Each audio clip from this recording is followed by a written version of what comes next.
Suited and booted, these factory workers are practicing social distancing and ensuring health and safety standards are maintained. They're making thousands of masks a day by hand. It can push the air and it cannot receive the air.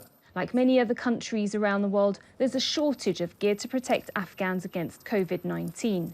You know, Afghanistan is a poor country. We doesn't have enough money to spend for protecting our people. I myself try to help Afghanistan because in the international market, a PP kit costs around $60.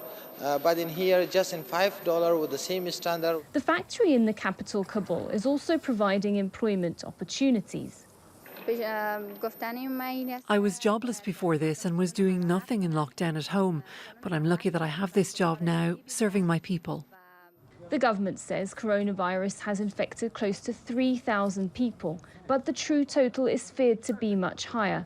There are not enough testing kits, and it's difficult to track case numbers, especially in rural areas. Nearly a third of 500 people tested for COVID-19 out of a population of 5 million in the capital, Kabul, were positive. In a bid to contain the virus, a nationwide lockdown has been extended until May 24, but has widely been ignored by the public. So this is not a complete lockdown. Why hasn't the government ensured and implemented a complete lockdown? Two factors primarily. One is massive unemployment and poverty. I mean, a hungry man is an angry man. You cannot keep him and push him to be at home all the time.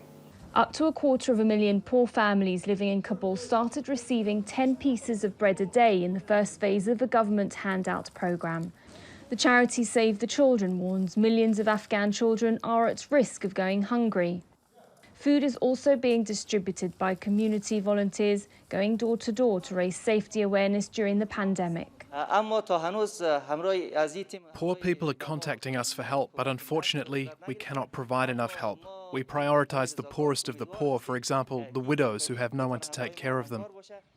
Decades of war in Afghanistan has damaged the health system. Hospitals rely on aid from the World Health Organization and countries such as China and Turkey. Despite the foreign help, Afghanistan remains poorly prepared for a major outbreak. Sara Khairat, Al Jazeera.